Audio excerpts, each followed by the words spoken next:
Salve camaradas, tudo bem? O tema do vídeo de hoje do canal é uma análise da entrevista de João Campos no Roda Viva.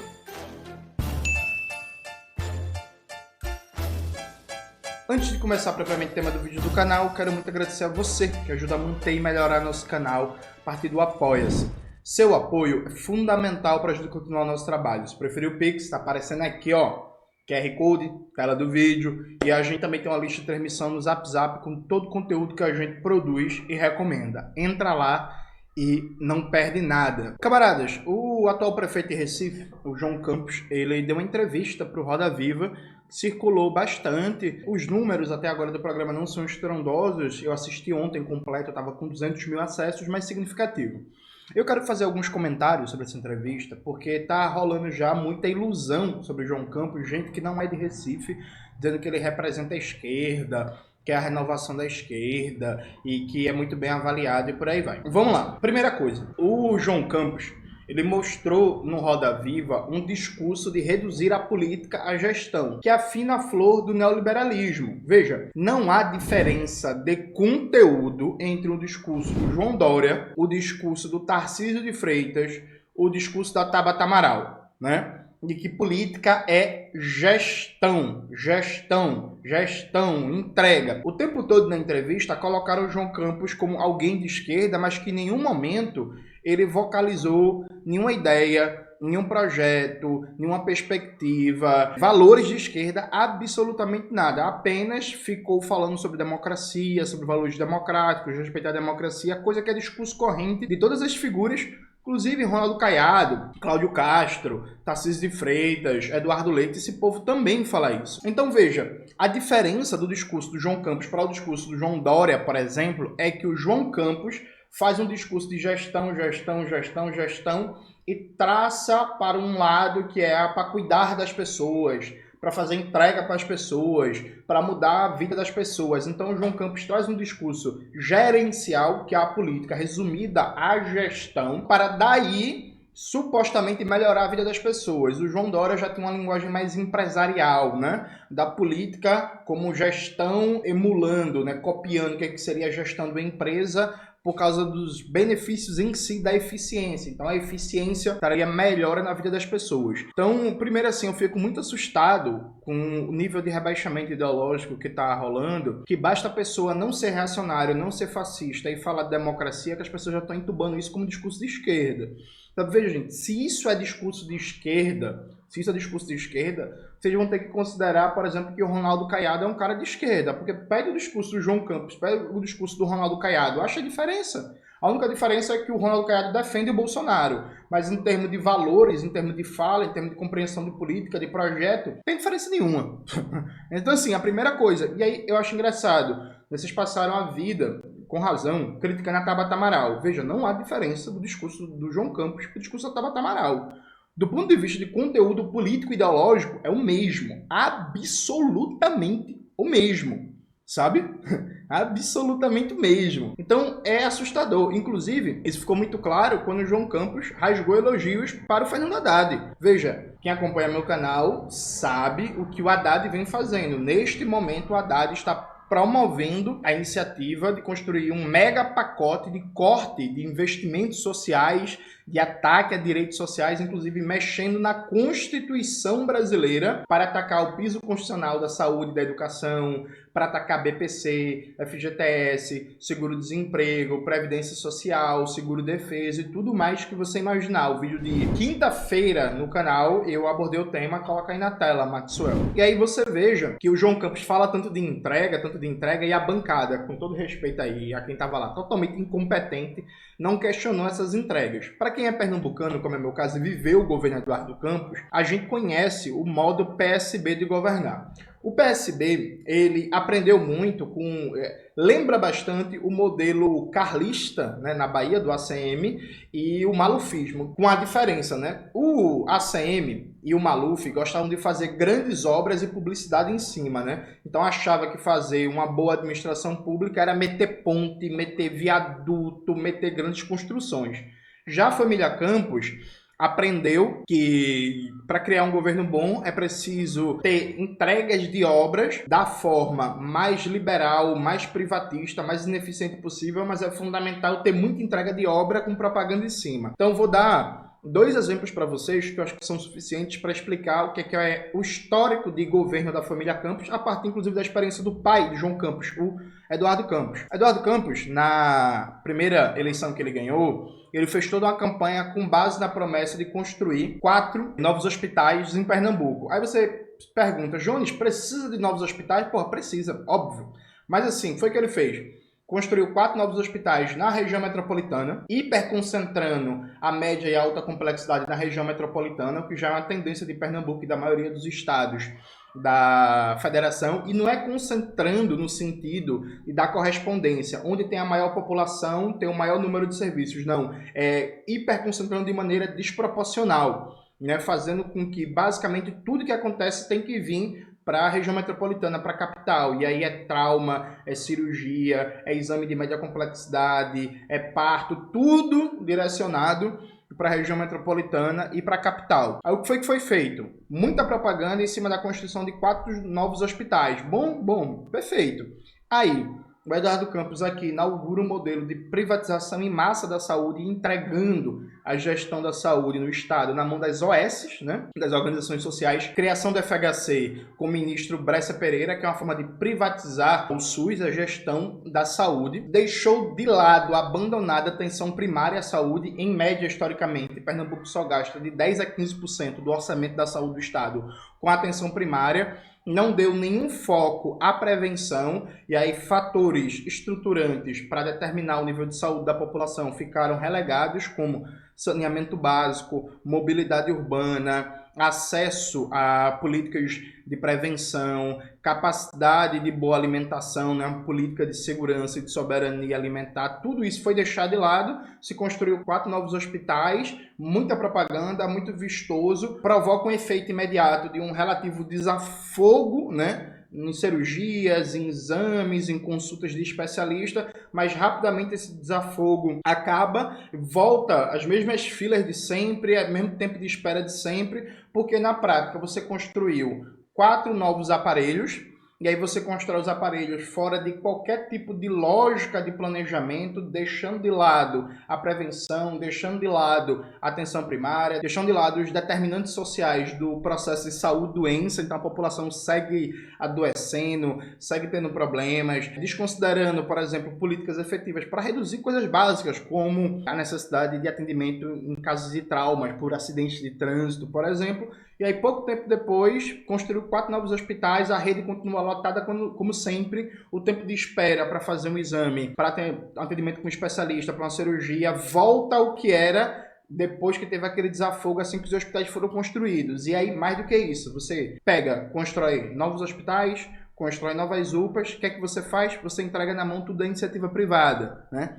Gera um nicho de mercado para os amigos do governador que estão recebendo muito dinheiro para gerir equipamentos públicos e vão ser apoios permanente daquele partido e daquele projeto político. Em Pernambuco, eu disputei o governo do estado em 2022 e na época eu escrevi um texto, né, sobre a privatização da saúde em Pernambuco, né, as raposas tomando conta do galinheiro. Nesse texto eu cito um dado, por exemplo, que em 2021, era governo do PSB, Paulo Câmara, foram repassados mais de 2 bilhões de reais para as organizações sociais em saúde do estado. É importante notar que esse montante representa 30% de todas as despesas do governo do estado de Pernambuco com saúde. Então, assim, sabe? Depois de mais de uma década de PSB no governo do estado de Pernambuco, 30% do orçamento, 2 bilhões de reais, estavam na mão das OS. Consequência prática, uma bagunça generalizada. Cada OS fazia a compra do seu material de maneira individualizada, por unidade, o que facilitava corrupção, ineficiência, aumento de preços, e assim, eu não acredito em inocência, né?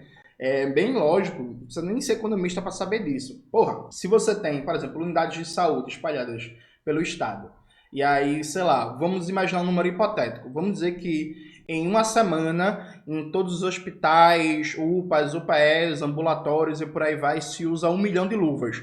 O correto é, com as especificações, fazer uma compra unificada de luvas e distribuir para as unidades do estado. Não, cada unidade, cada OS fazia sua compra individualizada. Subia o preço, reduzia a escala de compra, dificultava a fiscalização, abria margem para corrupção, para desvio de dinheiro e por aí vai. Aliado a isso, historicamente, nas OS aqui em Pernambuco, os trabalhadores de unidades administradas por OS recebem em média 30% a menos de salário, vários casos de assédio moral, de perseguição, condições insalubres de trabalho, adoecimento e por aí vai. Então, assim, esse é o modo PSB de governar. Fez 4 novos hospitais. Do caralho.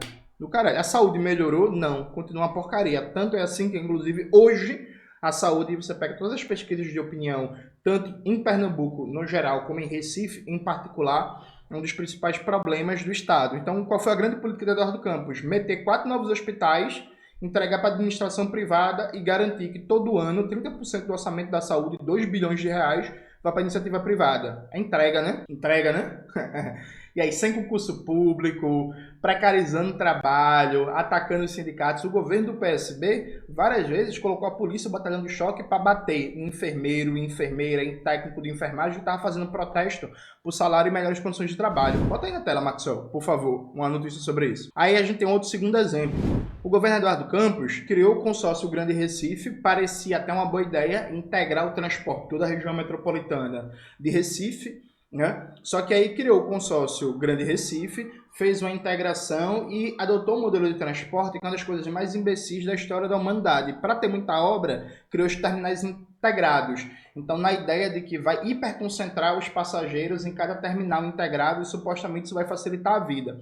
No começo parecia até uma boa ideia, né? Ao invés de você ficar de parada em parada, de ônibus em ônibus, você pega um ônibus, vai para um terminal, chega no terminal, pega outro, pagando uma só passagem. As pessoas achavam, não, vai ser melhor, vai ser mais rápido, vou gastar menos dinheiro. Quando você para fazer uma análise a longo prazo, não reduziu o custo da passagem, pelo contrário, aumentou, não reduziu a lotação, não reduziu o desconforto e os terminais se transformaram em infernos cotidianos da vida do trabalhador e da trabalhadora. E assim, terminais em locais, em várias situações, que no entorno não tem nada, um deserto gigantesco, já aconteceu com todo mundo que está assistindo esse vídeo, é de Recife e região, eu tenho certeza que já aconteceu com você chegar no terminal, passar 1, 2, 3, 4 horas, não vinha ônibus nenhum e você ficar lá no terminal, meu querido, porque não tem o que fazer, sabe? Isso quando eu fazia faculdade na UFPE, eu já fiquei preso na Tancredo Neves várias vezes, que é isso, não tinha ônibus.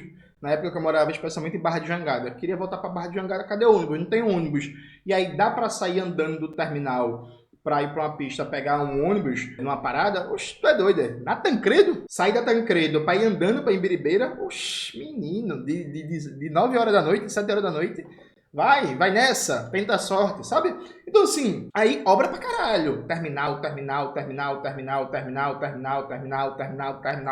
foto de terminal, inauguração do terminal, uma desgraça, né? Inclusive, não tem uma alma viva hoje em Pernambuco que esteja satisfeito com esse modelo de transporte. Então, assim, esse modelo de criar muitas obras, ter muita propaganda, muito marketing em cima, né? Desconsiderando, por exemplo, a qualidade do serviço, desconsiderando a estratégia de longo prazo, desconsiderando quem é que vai administrar, como vai administrar. Então a situação, por exemplo, trabalhista dos rodoviários só piora, desde o governo do PSB até agora, sabe? A situação dos transportes em Pernambuco só piora, desde o primeiro governo Eduardo Campos até agora. Mas assim, obra que só porra, né? Obra que só porra, terminal que só porra, né? Fizeram até um falso BRT. Construíram aqui em Recife um BRT que não é BRT, assim, falseando o conceito de BRT. Não muda nada, continua lotado como sempre, continua bagunça como sempre, sabe? Então, assim, peraí, gente. Sabe, se vocês caírem nesse discurso, não, o papel do prefeito, da prefeita, do governador, do governo, é obra. Obra pra quê?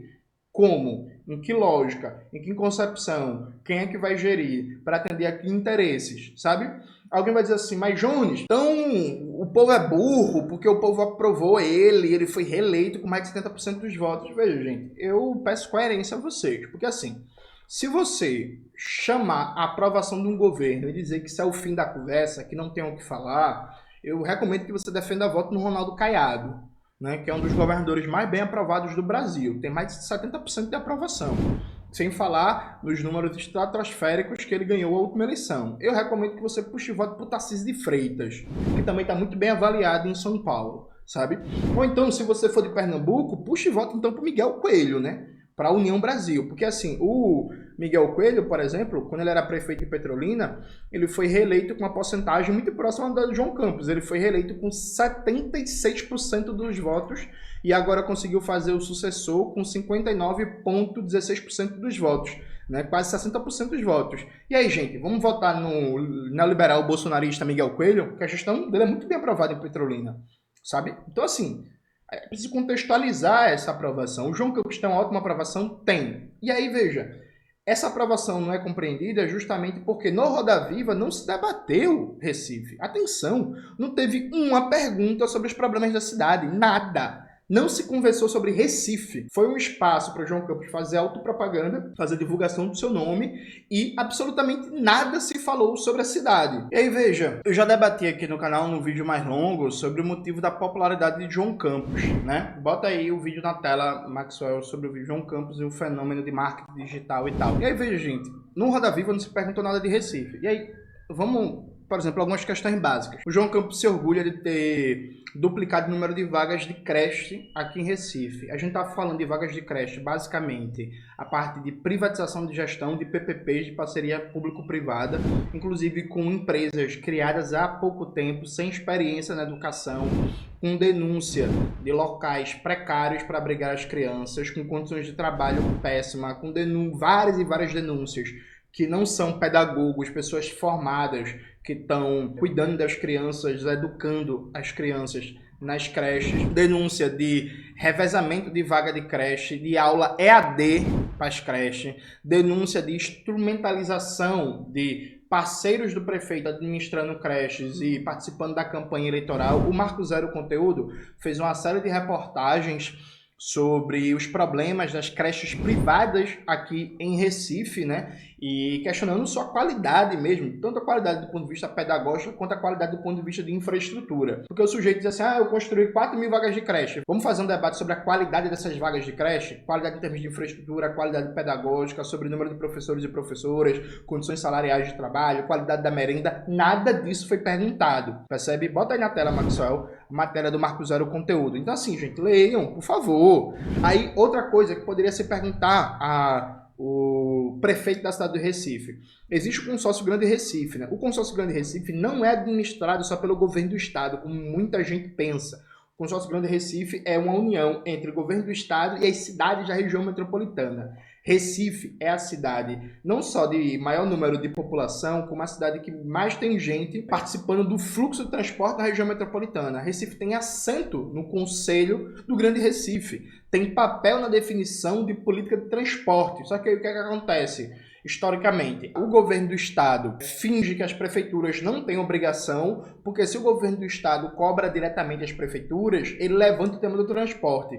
E tem várias e várias pesquisas seguidamente que mostram que a questão do transporte é um dos grandes problemas para o recifense, para o pernambucano, inclusive, de maneira geral. Então, assim, é perigoso levantar o tema. E aí a governadora eleita não cobra o João Campos pela responsabilidade da prefeitura em relação ao sistema de transporte, tanto financiamento como gestão, como regulação. A prefeitura do Recife é totalmente omissa e finge que o problema não é com ela. A governadora, se comprar uma briga direta com o prefeito, levanta o tema do transporte, e como ela não tem resposta para dar, porque ela não vai comprar briga com os empresários também, todo mundo finge que nada está acontecendo. Mas assim, ano passado a governadora tirou mais de 200 ônibus da linha. A prefeitura do Recife calada. Recife tem um trânsito mais lento do Brasil. Anos e anos pesquisas seguidas dando isso. A mobilidade da cidade é terrível. É pior que São Paulo, viu, gente? É pior que Rio de Janeiro, atenção. Você que está aí no Sudeste brasileiro, a mobilidade de Recife é pior que São Paulo. É pior que Rio de Janeiro. É pior que BH, sabe? De longe, de longe. E aí, tem nada para apresentar, e assim, tem nada para apresentar com o PSB, o partido João Campos, governando o Recife há 12 anos. É tempo suficiente para várias obras estruturantes de mobilidade urbana. O cara não foi perguntado sobre porra nenhuma, sabe? Então o recifense comendo o pão que o diabo amassou num trânsitozinho bosta, né? Sem mobilidade, um transporte cada vez mais ruim, cada vez mais precário, cada vez mais inseguro, cada vez mais caro para as empresas fazendo o que quer. Não teve uma pergunta sobre isso. Recife, gente, Recife tem 11% da população passando fome, insegurança alimentar grave. A prefeitura não tem nenhuma política de segurança de soberania alimentar para combate à fome, absolutamente nada. Recife tem 10 mil famílias vivendo da pesca artesanal, não tem absolutamente nenhuma política para fortalecer as pessoas que vivem da pesca artesanal. Recife, o patrimônio histórico da cidade, particularmente o centro do Recife, está abandonado para cenário de filme de terror. A gringalhada que faz filme Hollywood, filme de zumbi, filme de apocalipse, filme do fim do mundo, poderia muito bem gravar em Recife. Você olha para os prédios históricos da cidade, você olha para o centro histórico da cidade, meu Deus do céu, é uma desgraça. Sabe? Com exceção ali, Rua do Bom Jesus e Arsenal. Ali é um pouquinho mais preservado. Sair daquilo ali, meu amigo, é The Walking Dead. Sabe, tem até um texto da Fabiana Moraes, muito bom, no The Intercept Brasil, debatendo o abandono do patrimônio histórico em Recife. O cara não foi perguntado sobre nada, nada. Parece, para quem vê, que a cidade é perfeita, né? Que a cidade não tem problema. Sabe, a gente tá falando de uma cidade que tem um dos piores trânsitos do Brasil, uma cidade que é campeã nacional de desigualdade, que há mais de 30 anos está no top do Brasil, de capitais, em termos de desigualdade. Uma cidade que tem a pior cobertura, está entre as 20 piores cidades do Brasil em termos de cobertura, de saneamento básico, de tratamento de esgoto, sabe? Uma cidade que tem uma das piores políticas de conservação do patrimônio histórico do Brasil, uma cidade que 11% da população passa fome, uma cidade que, historicamente, o funcionalismo público vem sendo maltratado. Em 2022, a prefeitura do seu João Campos ofereceu 0% de reajuste para os professores, pô. 2022, outro dia desse, 0%. 0% de reajuste para os professores, sabe? Em 2022, mais de 100 pessoas morreram na região metropolitana de Recife por causa das chuvas. O João Campos era prefeito. No ano, em maio, quando teve as chuvas, basicamente o orçamento de prevenção às tragédias, né? De micro e macro drenagem, contenção de morros, de encostas e por aí vai, não tinha sido executado. Em média, cada rúbrica do orçamento de prevenção para evitar tragédias, nem sequer 30% tinha sido executado. Quando veio a grande chuva e morreu, ou melhor, mataram, né? A negligência, mataram mais de 4 dezenas de pessoas em Recife. O cara não foi perguntado sobre nada disso. Quando veio essa grande chuva em 2022, João Campos já era prefeito há 2 anos. Ah, é pouco tempo, Jones. Não é pouco tempo, mas era 10 anos seguidos do governo do PSB. Nada disso foi perguntado. Aí, Jones, mas por que o cara decolou a popularidade? Meu querido, veja, decolou a popularidade porque ele conseguiu o maior empréstimo da história do BID. A partir de 2023, estava com caixa abarrotado de dinheiro. Foi o maior volume de recursos disponível da história da prefeitura do Recife. E aí sim, gente, saiu fazendo um caminhão de obra por cima de obra e conseguiu alavancar a popularidade. Por quê? Ninguém que administra uma cidade com caixa abarrotado, gente, é impopular não. Qual é o segredo, por exemplo, do sucesso da família Coelho em Petrolina? Vocês vão lembrar que o senador Fernando Bezerra Coelho protegiu o governo Bolsonaro, né? CPI da pandemia e tal. Petrolina foi uma das cidades que mais recebeu dinheiro durante o governo Bolsonaro de orçamento secreto, de verba, de investimento do governo federal. Petrolina abarrotada de dinheiro, Miguel Coelho conseguiu fazer uma gestão hiper, super bem avaliada, né? E o grupo Bezerra Coelho, né? O grupo, a família dos Coelho, continua tendo muita influência, deputado federal, bancária, deputado estadual, a porra toda que você imaginar, conexão com o Ministério, controla a Codevasf e irriga a cidade de dinheiro. Veja, União Brasil, um partido de direita, a família Coelho é uma família oligárquica, o Miguel Coelho é um neoliberalzinho safado, mas a cidade está abarrotada de dinheiro, gente. E aí mete obra por cima de obra, mete obra por cima de obra, mete obra por cima de obra. Isso gera emprego no imediato, isso gera melhoras no imediato. Então, uma rua não está iluminada, passa a estar iluminada, aí melhorou. Ah, mas é uma PPP que vai fazer com que no universo de 10 anos a prefeitura, por exemplo, gaste 80% a mais do que gastaria se fosse a administração pública direta.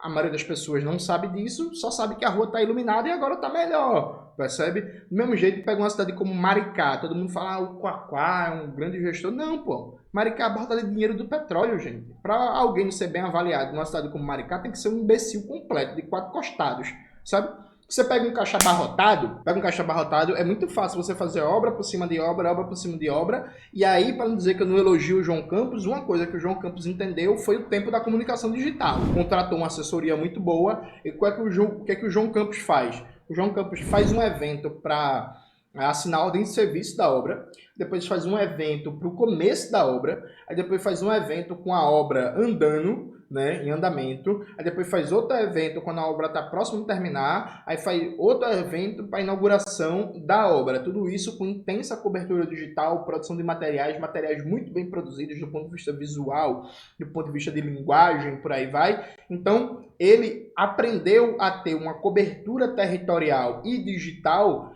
constante a partir da presença do prefeito na inauguração de obras, porque ele pegou o maior empréstimo da história do BIRD, né? E aí, claro, gente, veja, é um problema a prefeitura pegar o maior empréstimo da história do BIRD e passar os próximos 20 anos endividada quando começar a pagar o empréstimo? Não, sabe? Em si, não. Depende para quê.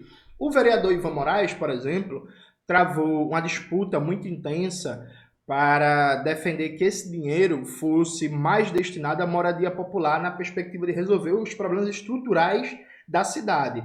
Já que a gente está falando de uma operação de crédito gigantesca que vai deixar consequências para a finança do município pelos próximos 20 anos, vamos dar uma destinação do recurso que seja estruturante, que, por exemplo, para várias famílias, milhares de famílias em situação de área de risco, resolva de vez o problema. Recife, por exemplo, tem um déficit habitacional, isso só contando as pessoas, né, que sem casa, moram em área de risco, por aí vai, sem contar as pessoas que moram mal e tal, de 50 mil moradias. Veja, era algo que dava para resolver, por exemplo, com esse empréstimo que a Prefeitura do Recife conseguiu do BIRD. A prioridade de João Campos, ao invés de fazer moradia popular, porque qual é o problema de moradia popular?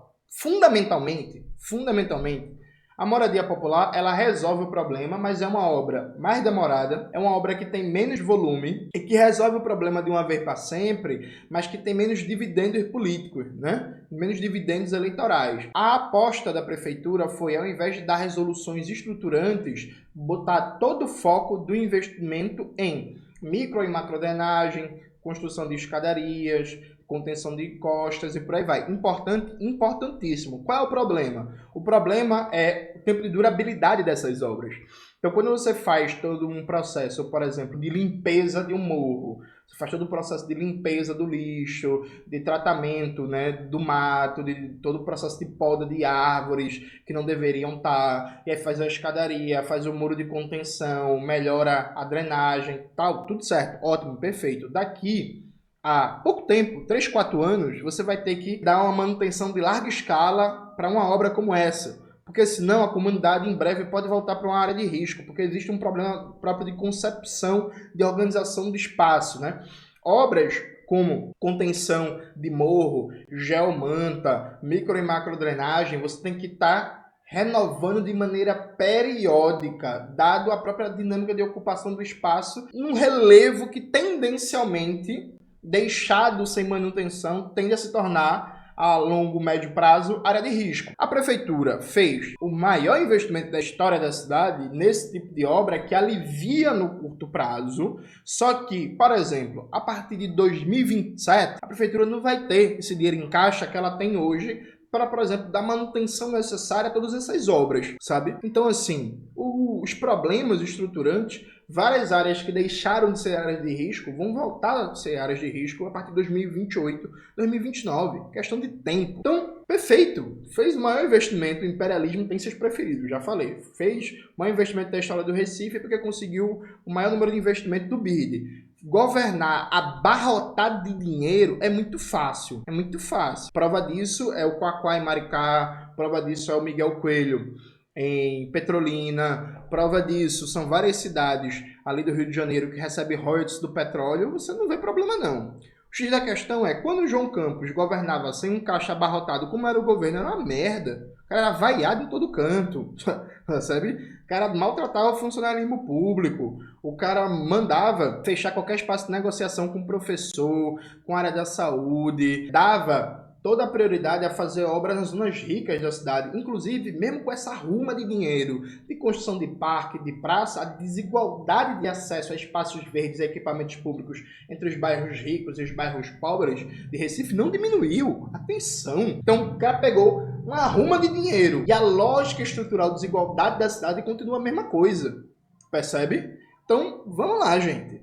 Assim, de verdade, vamos lá. Porque, repito, você tem que ser coerente. Há uma diferença aqui, que é uma diferença, por exemplo, do legado de João Paulo. João Paulo foi prefeito do Recife, do PT.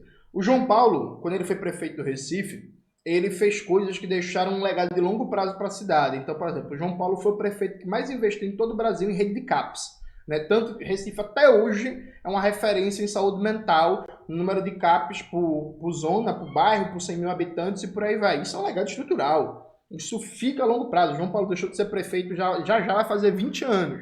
Tá aí ainda. João Paulo criou o programa da Academia da Cidade e fez o maior programa de construção de praças e parques em bairros periféricos, pobres, né? Isso está aí até hoje. Isso é um legado de longo prazo, né? O estímulo à prática de esporte, à saúde, à prevenção, à melhora do bem-estar da população a partir da Academia da Cidade com os equipamentos públicos nas cidades. Percebe? A lógica do carnaval multicultural e do estímulo aos artistas locais com os palcos descentralizados é um legado também de João Paulo.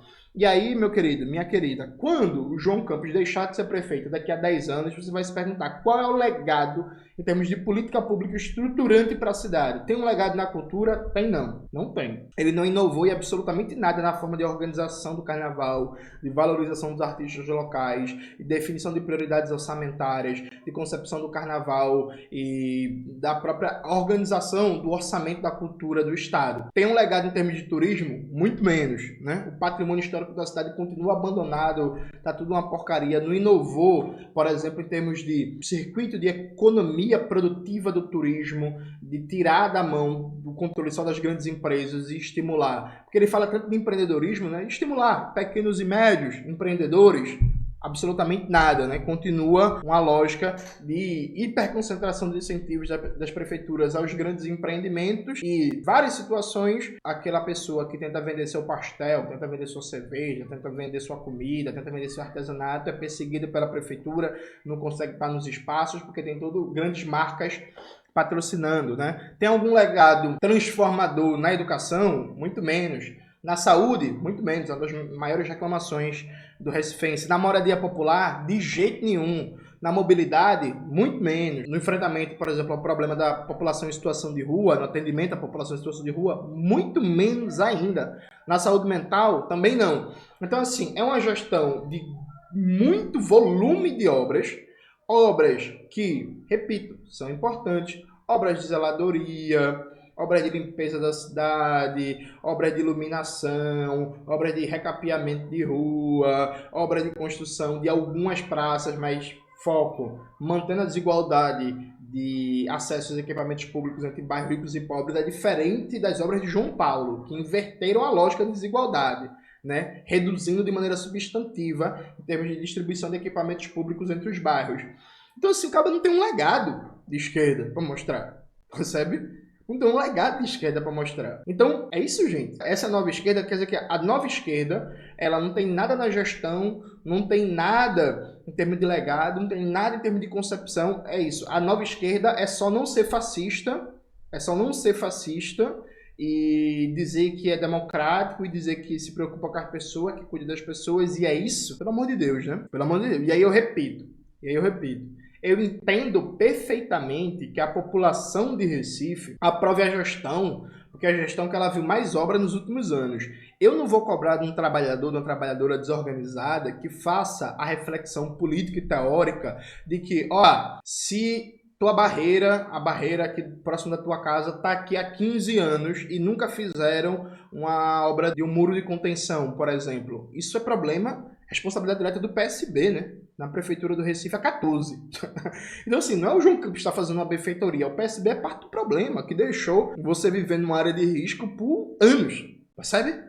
Assim, eu não vou cobrar da população que faça essa reflexão. Também não vou cobrar da população que entenda o que é o BIRD, o que é uma operação de crédito, as consequências disso para o caixa da prefeitura e o melhor meio de usar esse dinheiro, já que a médio e longo prazo isso vai deprimir por um longo tempo a capacidade de investimento de vulto com recursos próprios da prefeitura. Isso era um debate das organizações políticas, da militância, da oposição. Infelizmente, teve poucas pessoas que conseguiram fazer esse debate, conseguiram construir essa crítica política, dado que em Pernambuco, nos últimos 5, 6 anos, a tendência foi dizer que ser de esquerda significa gostar do Lula.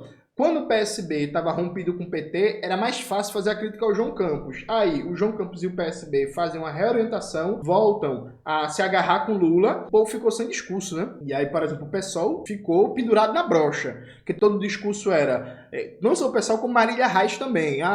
O João Campos e o PSB foram para a direita porque não gosta de Lula, porque virou antipetista. Aí o PSB reorienta, se agarra com Lula, se agarra com o PT, já era. Né? Então, eu não vejo surpresa nenhuma, nem vejo motivo para raiva e compreendo totalmente a população dar mais de 70% para o João Campos. Dito isto, o que eu cobro é de gente militante que se pegue fazer uma análise da cidade, né, gente? Fazer uma análise da cidade, porque, repito, se você adotar a lógica, o cara tem 70% de aprovação, o cara tem 70% de aprovação, então significa que é uma prefeitura do caralho, que é um modelo para a esquerda. Se filiar ao PSD, porque se você pegar as grandes cidades do Brasil acima de 100 mil habitantes, tendencialmente as pesquisas mostram que as prefeituras que têm melhor aprovação no Brasil são prefeituras do PSD e do União Brasil. Se filiar ao PSD, então, a União Brasil, porra, sabe? Vá apoiar o Ronaldo Caiado. Vamos fazer um debate político, um debate aqui de mérito, porque existe governo que é ruim na perspectiva de um projeto de esquerda para a classe trabalhadora bem avaliado. Existe governo bom que é mal avaliado, caso clássico, Olívio Dutra no Rio Grande do Sul. O governo foi bom, mas não era tão bem avaliado, porque pegou briga com a RBS, filiada da Rede Globo, porque pegou briga com as multinacionais e foi sabotado e por aí vai. Mas é isso, o governo foi muito mal avaliado, mas é um governo bom, sabe? Então, para além do dado bruto, vamos fazer um tratamento político. E aí, repare, todo mundo que for pegar o dado tem que sempre fazer a diferenciação. O João Campos, que é eleito até começo de 2023, era muito mal avaliado.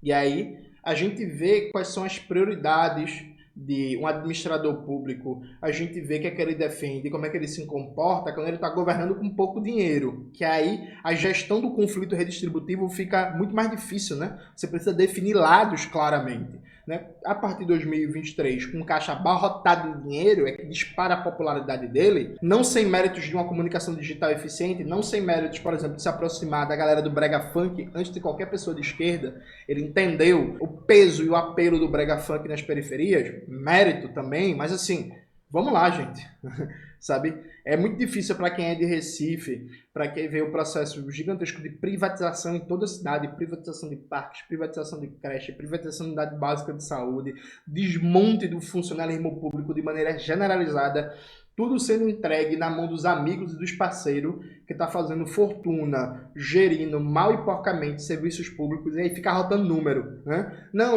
minha prefeitura vai construir 30 novas UBSs, vai, tudo privatizado, para fazer riqueza para os parceiros, que depois vão cada vez mais financiar campanhas de vereadores, deputados estaduais, deputados federais, para estimular cada vez mais a privatização do SUS, sabe? Então, assim, é muito difícil para quem é de Recife estar ouvindo essa louvação em abstrata para um político que, assim, não difere em nada em termos de modelo de administração, por exemplo, do que foi um Aécio Neves, em Minas Gerais. Que, aliás, era muito bem avaliado também, viu? O Aécio Neves chegou a ter 70% de aprovação no governo dele de Minas Gerais, sabe? Então, vamos ter um olhar mais crítico, vamos ter um olhar, inclusive, assim, gente, para concluir esse vídeo, não é possível que você que assistiu aquela entrevista do Roda Viva, você não saiu encucado com o fato que não perguntaram porra nenhuma de Recife. Não falaram da cidade, né? Recife, todos os problemas que já se tem, inclusive é a sexta capital com mais pessoas em situação de rua e por aí vai. E nada, não saiu nada sobre a cidade. Assim, não dá, mas gente, não dá. É isso, galera. Espero que vocês tenham gostado do vídeo de hoje do canal. Não se esqueça de se inscrever no canal, ativar o sininho, curtir esse vídeo, compartilhar, tudo isso que vocês já sabem. Um beijo e até a próxima.